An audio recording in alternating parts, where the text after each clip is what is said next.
할렐루야. 좌우로 인사 좀 나누세요. 반갑습니다. 내일 새벽에 만납시다.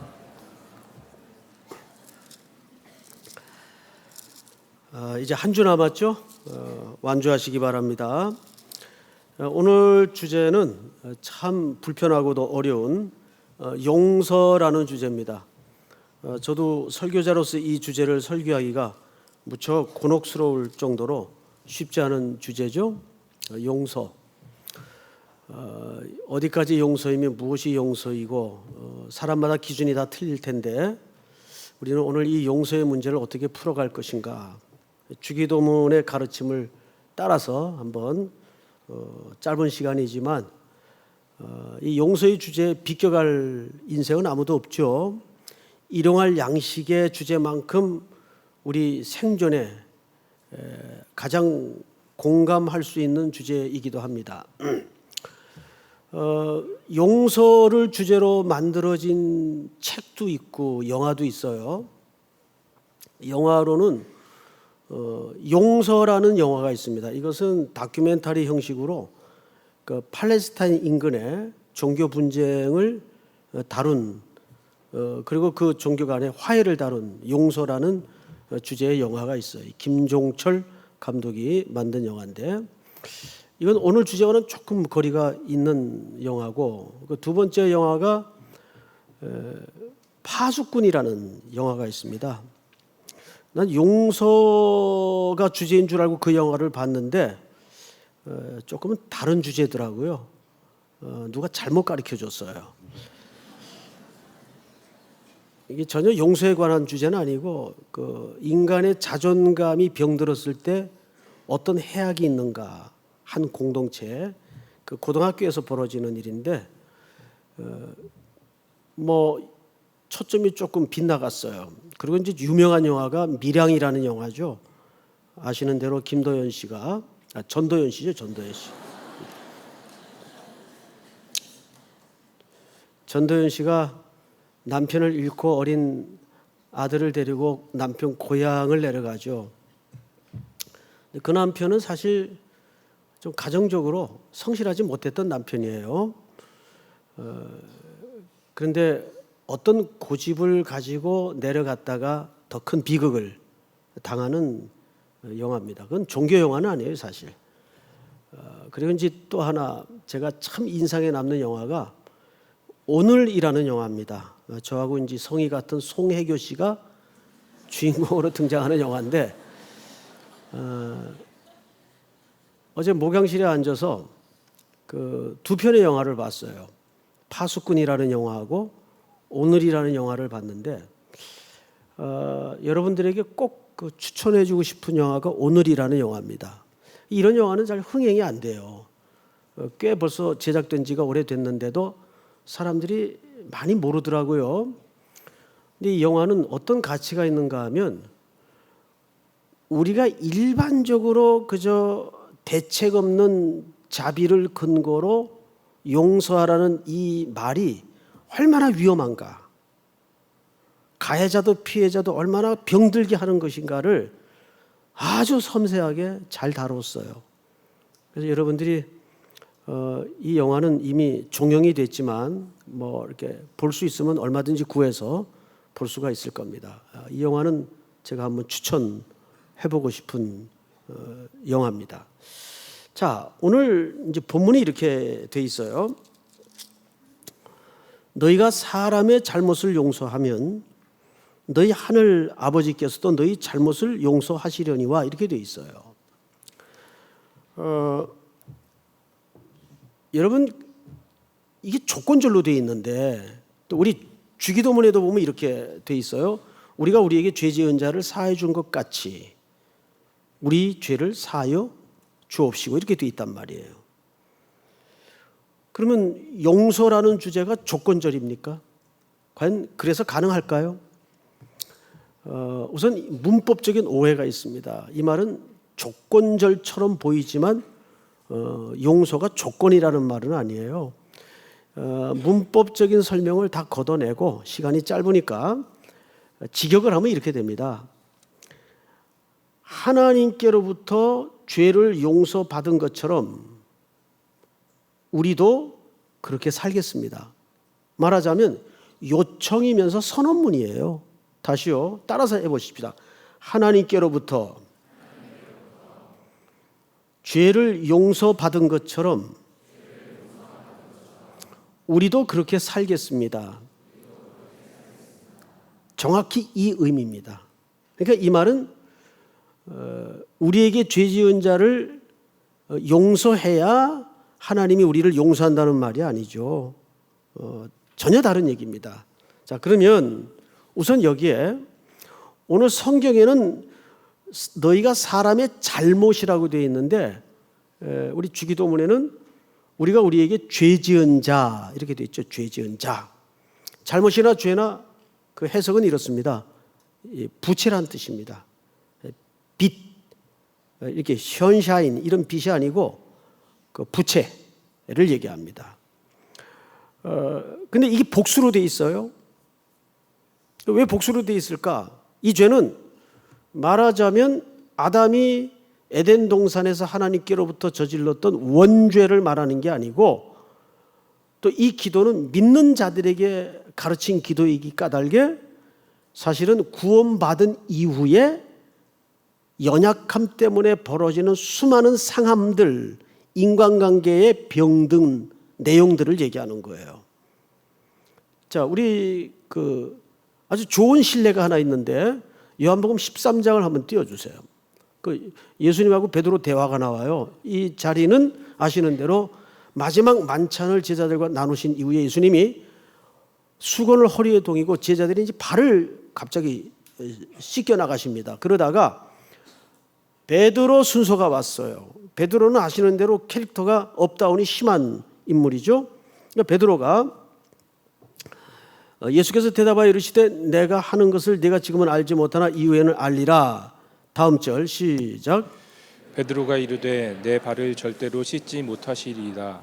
예수께서 대답하시되 내가 너를 씻어주지 아니하면 내가 나와 상관이 없느니라. 이 본문을 그대로 좀 두십시오. 8절.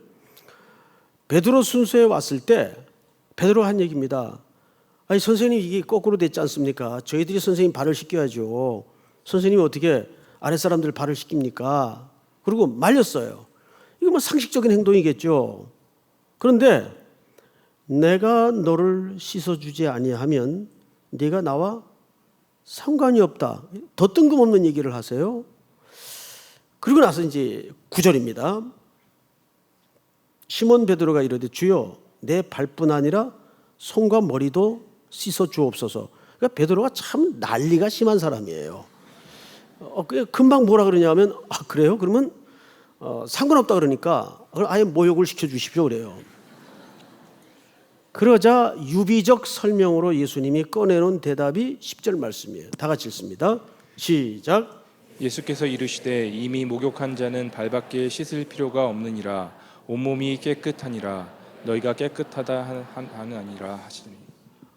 말하자면 지금 모욕은 구원의 문제를 얘기하는 거죠. 구원받은 사람은 다시 구원받을 필요가 없다 그 얘기예요. 그리고 그 이후에는 손발은 매일 씻어야 된다. 이게 유대인들의 정결법인데 팔레스타인 사람들은 신발 형태가 샌들 형식으로 되어 있어서 사방이 다 툭툭 터져 있어요.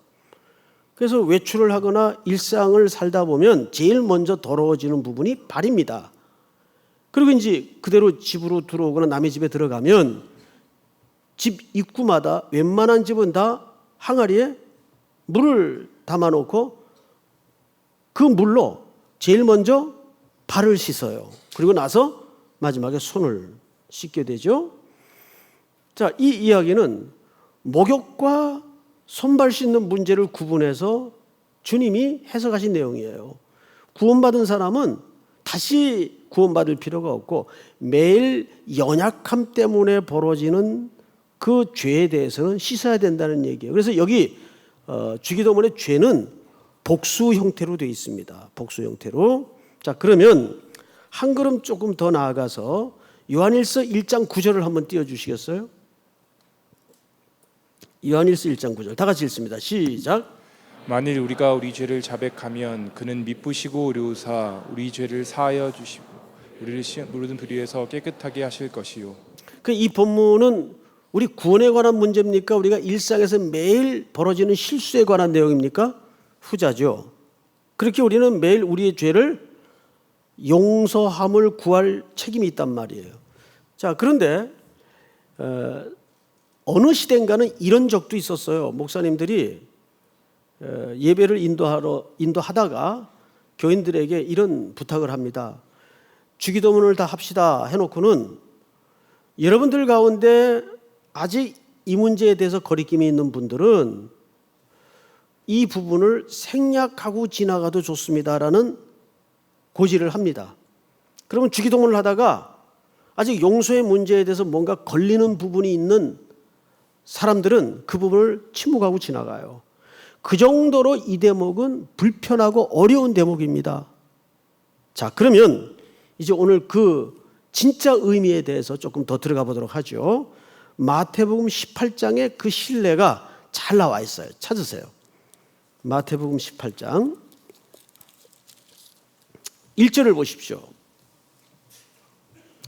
설명을 조금 집중해서 들어야 이해가 됩니다. 1절만 한번 같이 읽읍시다. 시작. 그때 제자들이 예수께 나와 이르되 천국에서는 누가 크니이까. 자, 저를 보세요, 여러분. 제자들이 뭐라고 물었는가 하면 예수님에게 물은 거죠. 그 천국에서는 누가 큽니까? 라고 물었어요. 자, 오늘 본문은 그냥 평서문처럼 보여집니다. 그런데 여기에 번역이 안 된, 원문에는 틀림없이 그 의미가 있는데 번역이 안 된 단어 하나가 빠졌어요. 영어로 얘기하면 then 이라는 단어가 빠졌어요. then은 어떻게 번역합니까? 그렇다면 이란 뜻이죠. 그렇다면이 들어가는 것과 그렇다면이 빠져서 오늘 본문 그대로 읽어보면 뭐 단어 하나 차이인데 큰 차이가 있을까? 굉장히 큰 간극이 벌어집니다. 자, 제가 그렇다면을 놓고 한번 읽어볼게요. 그때 제자들이 예수께 나와 이르되 그렇다면 천국에서는 누가 크니이까? 자, 의미가 같을까요? 틀릴까요? 이건 틀립니다. 그냥 오늘 우리 말 성경대로 이 본문을 읽으면 그냥 궁금해가지고 천국에서는 누가 큰지 궁금해가지고 그냥 물어본 거예요. 천국에서는 하나님의 나라에서는 누가 큽니까? 라고 그냥 물어본 거예요. 그런데 방금 설명드린 것처럼 그렇다면 누가 천국에서 큰 자입니까? 라고 물었을 때는 어떤 차이가 있는가 하면 제자들이 기본적으로 머릿속에 기대하던 하나님의 나라의 그림이 따로 있었다는 얘기예요. 그런데 점점점 이분하고 다니다 보니까 이분이 자꾸 이상한 얘기를 하는 거예요. 예수님이. 자, 그 이상한 얘기를 한번 볼까요? 7장 22절. 갈릴리에 모일 때 예수께서 제자들에게 이르시되 인자가 장차 사람들의 손에 넘겨져 죽임을 당하고 제3일에 살아나야 살아나리라 하시니 제자들이 매우 어떻게 했어요? 근심했어요. 저를 볼까요? 이분을 이제 그런 나라를 꿈꾸면서 제자들은 따라다녔는데 이분이 자꾸 이상한 소리를 하는 거예요. 뭐 내가 체포가 돼서 고난을 받을 것이고 급기야는 죽음까지 당할 것이고 그다음에 내가 살아날 것이다. 이게 뭐 황당한 얘기를 자꾸 예수님이 하시니까 제자들이 점점 갸우뚱거리면서 심지어는 이제 걱정이 된 거예요. 그래서 제자들이 물었던 질문이 뭐라고요? 그렇다면 이게 들어가는 거예요. 그러니까 그렇다면이 삽입되면서 제자들의 기대했던 나라와 예수님이 향하고 있는 나라 사이에는 큰 간격이 벌어져 있다는 게 그대로 드러나는 거죠. 자, 이걸로 볼 때 이 그렇다면이라는 단어가 있는 것과 없는 것은 차이가 나나요, 안 나나요? 차이가 크게 납니다. 자, 여러분, 그러면 이제 이 차이에 대해서 예수님이 어떤 대답을 꺼내시는가를 봐야 돼요. 천국에서는 그럼 누가 큰 자입니까? 2절 다 같이 읽습니다. 시작. 다시 시작. 예수께서 한 어린아이를 불러 그들 가운데 세우시고. 자, 그 질문에 꺼내놓은 예수님의 대답이 어린아이를 세웁니다. 그리고 이렇게 얘기하세요. 3절. 이르시되 진실로 너희에게 이르노니 너희가 돌이켜 어린 아이들과 같지 아니하면 결단코 천국에 들어가지 못하리라. 그러므로 누구든지 이 어린아이 같이 자기를 낮추는 사람이 천국에서 큰 자니라. 자, 앞을 보실까요? 드디어 예수님이 기대하던 천국의 큰 자가 설명이 됐어요. 어떤 자가 천국의 큰 자랍니까? 자기를 낮추는 자가 천국의 큰 자라고 그랬어요. 그런데 제자들이 이해했던 나라는 어떤 나라예요? 왕이 있고 평민이 있고 그 중간에 관리들이 있을 텐데 1번 자리, 2번 자리 다 이걸 꿈꿨단 말이에요. 누가 높으냐? 누가 주님의 오른편에 누가 주님의 왼편에 앉을 자격이 있습니까? 그런데 예수님은 낮추는 사람이 천국에서 큰 자다. 그리고 누구를 매개물로 세웠어요? 어린아이를. 자, 여러분, 어린아이의 특징이 뭡니까? 첫째, 어린아이의 특징은 불완전합니다. 여기서 불완전하다는 말은 앞으로 성장과 완성을 향한 여지와 기회가 있다는 의미의 불완전이에요. 덜 돼먹었다 그런 개념이 아니에요. 그리고 두 번째는 어린아이들은 의존적입니다. 부모만 의지해요. 그리고 세 번째는 어린아이들은 순종적입니다. 아주 순종적이에요. 이 세 가지 특징이 있어요. 그런데 예수님이 정의하기를 내가 기대하고 꿈꾸는 나라는 이런 어린 아이들의 것이다. 이런 자의 것이다. 그럼 이제 이 설교를 지금 듣고 있는 여러분들 청자 입장에서는 살며시 이 밑바닥에서 무슨 생각이 올라올까요? 그래서 목사님 오늘 주제가 용서 아닙니까? 용서. 그런데 자꾸 뜬금없는 얘기를 하십니까? 이제 그 용서를 정확히 이해하기 위해서 이 전제를 까는 거예요. 자, 15절을 보십시다. 15절. 네 형제가 죄를 범하거든 가서 너와 그 사람과만 상대하여 권고하라. 만일 들으면 네가 네 형제를 얻을 것이요. 16절 시작. 만일 듣지 않거든 한두 사람을 데리고 가서 두세 증인이 입으로 말하게 하라. 만일 그들의 말도 듣지 않거든 교회의 말하고 교회의 말 듣지 않거든 이방인과 세리와 같이 여기라. 시작. 진실로 너희에게 이르노니 무엇이든지 너희가 땅에서 매면 하늘에서도 매일 것이요 무엇이든지 땅에서 풀면 하늘에서도 풀리리라. 자, 여러분 잠깐 이제 저를 보십시다.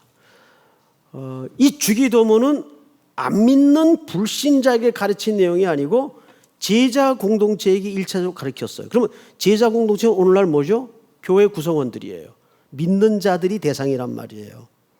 그런데 이게 공동체의 성격을 갖다 보니까 이 안에서 부딪히면서 많은 범죄도 일어나고 갈등도 일어납니다. 그때 그 상황을 용서할 수 있는 로드맵이 정확히 여기 설명되어 있어요. 자, 첫 번째, 두 번째, 세 번째 방법을 설명하는데 첫 번째 방법은 뭡니까? 1대1로 만나는 거예요. 1대1로 만나서 그 사람이 범죄한 내용에 대해서 정확히 가르쳐 주는 겁니다. 그리고 뼛속 깊이 반성하도록 깨우치는 거예요. 그 오늘이라는 영화에 보면 송혜교 씨 약혼자가 한 고등학생에 의해서 죽어요. 큰 사고가 일어나죠. 그런데 이 송혜교 씨가 신앙을 갖다 보니까 그 아이를 미래를 생각해서 용서를 합니다. 그리고 훗날 그는 그 용서에 대한 다큐멘터리를 찍으면서 다녀요. 그 사건을 계기로 그는 인생의 큰 변화를 맞이하는 겁니다. 그래서 용서의 현장, 용서의 사람들을 찾아다니면서 카메라를 들이대고 인터뷰를 하고 다큐를 만듭니다.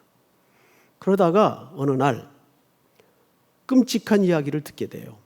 자기가 조건 없이 용서했던 그 아이가 다시 사람을 죽였다는 이야기를 듣게 됩니다. 그러면서 형사와 마주 앉죠. 그때 그 형사가 한 얘기예요. 에이, 대책 없는 용서는 죄악입니다. 그래요. 저는 그 말이 너무 와닿았어요. 대책 없는 용서는 죄악입니다 그래요. 여러분 그 말이 틀릴까요? 아니요, 맞습니다. 하나님이 우리를 용서하실 때 그냥 없던 걸로 하자, 손 털고 없던 걸로 해줄게, 이렇게 대책 없이 용서하셨나요? 여러분 처벌과 용서는 구분해야 됩니다. 용서가 곧 처벌까지를 면제해 줘서는 안 돼요. 대책 없는 용서는 죄악입니다. 형사의 말입니다. 형사는 오랜 수사관으로서 수많은 악인을 다루면서 그걸 뼈저리게 경험한 사람이에요.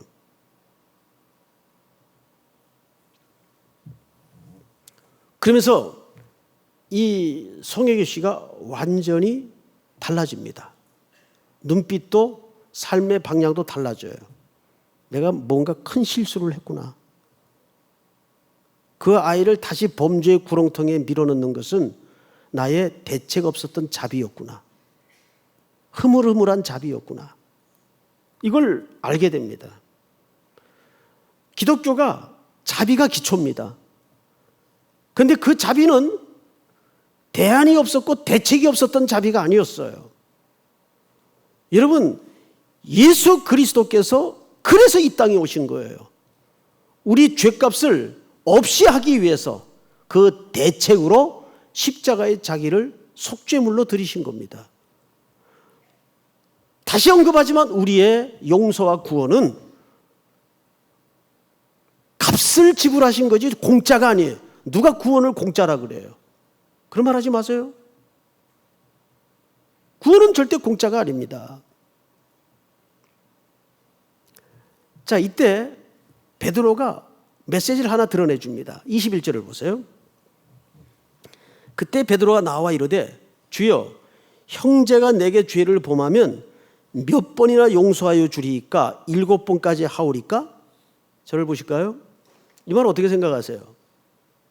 이 당시에는 여러분 사회 그 분위기 속에 삼진 아웃 제도가 있었어요. 무슨 얘기냐면 사람의 과실에 대해서 한 번, 두 번, 세 번까지는 용서해야 의로운 사람이라고 인정이 되어 있었습니다. 그래서 내키지 않아도 세 번까지는 모든 종교인들과 율법사들은 용서를 했어요. 그 용서는 뭐죠? 결국 자기 의를 숨긴 용서예요. 그래요, 안 그래요?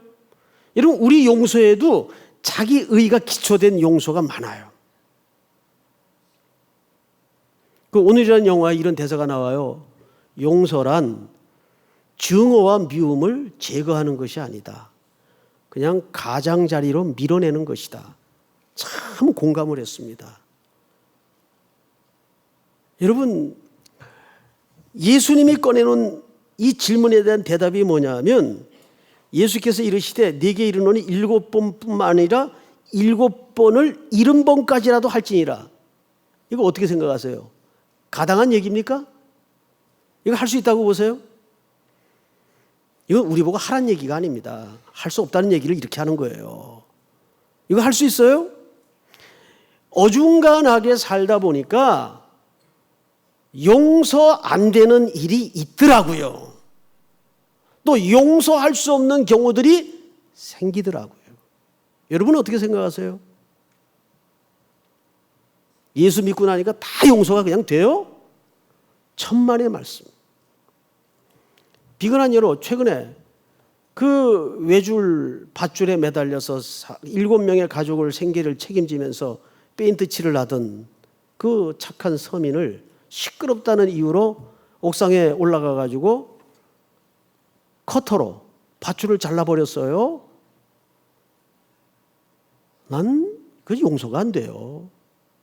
그리고 용서라는 말은 제3자들이 하는 말이 아닙니다. 겪어봤어요? 당해봤어요? 근데 왜 자꾸 옆에서 용서하라 그래요? 그 오늘이라는 영화를 보면 그런 얘기를 해요. 용서를 강요하는 것은 남의 용서를 훔치고 도둑질하는 일이다 그래요. 그건 제3자가 하는 얘기가 아니에요. 왜 자꾸 용서하라 그래요? 어쩌다가 이 사회는 대책 없는 자비로 용서를 구원하는 사회가 되었어요. 용서할 수 없는 일들이 있습니다, 여러분. 그거는 용서를 일부러 자꾸 하기를 노력한다면 그 용서는 자기 의가 기초가 되고 율법주의 용서가 돼요. 용서는 떠밀려 나가야 돼요. 그냥 두세요. 용서가 숙성되도록 은혜의 물이 흘러들어와서 용서는 그냥 떠밀려 나가도록 둬야지 자꾸 왜 그걸 용서하라 그럽니까? 자기가 겪은 일도 아닌데 함부로 얘기를 하는 거예요, 사람들이. 예? 특별히 여성들이 그 물리적인 힘에 의해서 수치를 겪고 고통을 겪었는데 용서하라고요? 그렇게 한 번이라도 말했던 사람은 회개하셔야 돼요. 자기 딸들이 겪고 아내가 한 번 겪어보세요. 그 말 그렇게 쉽게 나올 수 있는 말인가?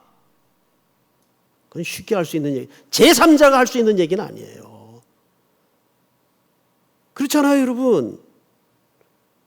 용서는 그래서 증오나 미움을 걷어내는 것이 아니라 은혜의 물이 들어와서 그걸 떠밀어내는 일이에요. 그냥 그대로 두셔요. 억지로 하지 마세요. 그리고 그것은 우리 손에 있지 않아요. 그 예증을 예수님이 기가 막힌 예증을 들었어요. 자, 우리 23절을 한번 볼까요? 그러므로 천국은 그 종들과 결산하려 하던 어떤 임금과 같은데 24절 시작. 결산할 때 10,000달란트 빚진 자 하나를 데려오매 갚을 것이 없는지라. 저를 보세요. 여러분, 이 당시 10,000달란트는 도저히 개인도 그렇지만 지금 이 대상은 종입니다. 종의 입장에서 이건 천문학적인 숫자예요.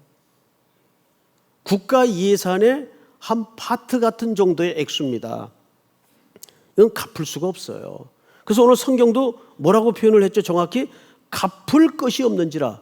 자, 보통 일반 세상에서도 갚을 게 없는 사람을 뭐라고 얘기합니까? 파산 맞은 사람이라고 얘기해요. 파산. 우리 자체가 파산된 존재예요. 영적으로도 그렇고 육적으로도 그렇고. 우리는 토탈 무능하고 부패한 사람이에요. 파산된 존재예요. 안에 의지도 없고 의도 없어요.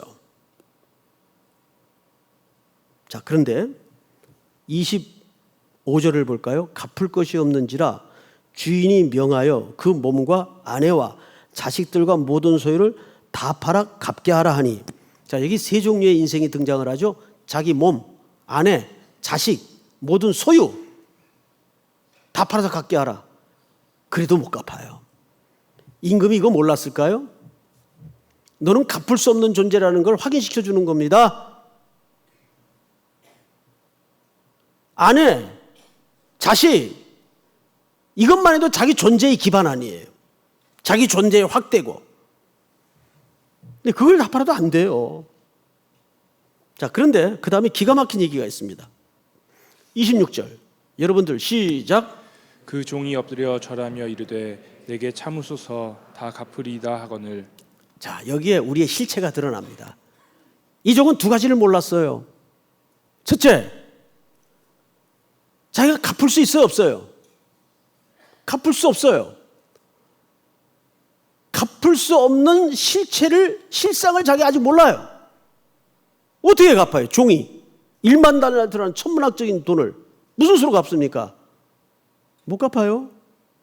더더군다나 여기 인간의 아주 속내가 드러나는 것은 갚겠다고 고백합니다. 이게 인간의 종교 심리예요. 그렇게 해서 갚겠다는 거예요. 그게 가능하다고 생각을 하는 거예요. 이걸 우리는 자기의라 그러죠. 여러분, 주인이 이 종의 상황과 실체를 몰랐을까요? 27절 그 종의 주인이 불쌍히 여겨. 자, 저를 보세요. 왜 불쌍히 여겼는가를 잘 생각하셔야 돼요. 왜 불쌍히 여겼을까요? 1만 달란트 빚을 졌기 때문에? 갚을 수 없기 때문에? 마지막 세 번째는 그 종의 실상을 보고. 몇 번일 것 같아요? 마지막 번입니다. 그 종의 실상을 본 거예요. 아이고, 저 녀석이 아직도 지가 갚을 수 있을 줄 아는 모양이구나. 그냥 주인의 자비의 운명을 걸어버리면 좋았을 텐데 그것마저도 없는 거예요. 자기 의의가 아직 있어서 네, 갚겠습니다 그러는 거예요. 이게 일반 부채의 개념이 아니잖아요. 그래서 불쌍히 여겨 탕감해줘 버립니다. 이것이 하나님이 우리를 향하신 구원의 근거예요. 항상 구원의 기초는, 십자가의 기초는 하나님의 자비, 잔인한 자비죠. 우리를 구원하기 위해서 아들을 십자가에 내어 거신 하나님의 잔인한 자비. 그리고 이제 탕감을 받고 나가다가 자기에게 100데나리온 빚진 채무자를 만난 거예요. 바로 멱살을 잡죠. 이게 우리 인생이에요. 바로 멱살을 잡아요. 너 돈 갚아. 그 정도 역시 형편이 기가 막혀서 갚을 길이 없으니까 감옥에다가 집어넣어버립니다. 이 소식을 임금이 들어요. 32절 이렇게 돼 있죠. 다 같이 읽습니다. 시작. 이에 주인이 그를 불러다가 말하되 악한 종아, 내가 빌기에 내가 내 빚을 전부 탕감하여 주었거늘. 33절을 잘 들으세요. 내가 너를 불쌍히 여긴같이 너도 네 동료를 불쌍히 여김이 마땅하지 아니하냐. 저를 보실까요? 그리고 이 종을 옥에다 다시 집어넣습니다. 그러면 주인이 이 종을 붙잡아다가 다시 옥에 집어넣은 이유가 뭐냐 하면, 여러분 1만 달란트를 못 갚아서입니까? 자비가 없음 때문입니까? 자비가 없음 때문에 그래요. 그러니까 오늘 이 이야기 전체 그림은 결론이 이겁니다. 우리는 1만 달란트를 갚을 수 없어요. 수천 명의 죄를 용서해도 우리는 그 빚을 갚을 수가 없어요. 주님이 우리를 위해 죽으신 그 사랑에 게임이 안 돼요. 그러면 이 요청과 이 기도는 뭐하러 가리키는 거예요? 이유가 있죠. 이 기도가 공동체를 향한 기도입니다. 그래서 우리는 갚을 길이 없지만, 갚을 수도 없지만 구원받은 그 사랑과 자비를 입은 하나님의 자녀로서 뭐 하자는 거예요? 그분을 흉내내고 그분을 따르며 그 삶을 연습하자는 데 목적이 있는 거예요. 이것이 오늘 교회 공동체가 하나님의 자녀된 공동체로서 이 땅에 숨쉬며 순례길을 가는 동안 견고하게 훈련되고 순종해야 될 자리라는 겁니다. 그래서 교회의 가장 핵심 가치는 자비예요. 근데 그 어떤 자비도 대책 없는 자비나 무개념의 자비가 아니라 반드시 대가를 지불하는 자비. 이것이 주님이 우리에게 가르쳐준 이 양식 다음에 나오는, 양식이 우리의 몸을 지탱해 주는 개념이었다면 이 용서는 우리의 영혼을 살찌게 하는 교회의 생존의 근거입니다. 교회는 용서함과 용서받음을 먹고 자라는 거예요. 하나님의 나라에는 두 종류의 죄인밖에 없어요. 용서하는 죄인이 있고 용서받는 죄인이 있죠. 쉽지 않은 주제지만 그럼에도 불구하고 우리는 무한한 자비의 은혜를 입은 자로서 이 땅에서 벌어지는 수많은 사소한 문제에 다시 한번 그리스도의 자비를 억지로라도 흉내낼 수 있는 은혜가 있기를 주의 이름으로 축복합니다. 우리 다 일어나십시다. 주 나의 모습 보내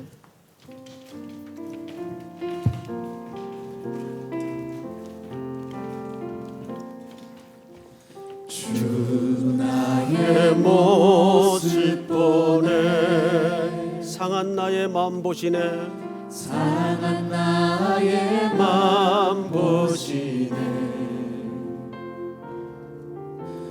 주 나의 눈물 안에 홀로 울던 나 아시네. 세상 소망 다 사라져가도 세상 소망 다 사라져가도 주의 사랑은 끝이 없으니 살아가는 이 모든 순간이 주 은혜임을 나는 믿네.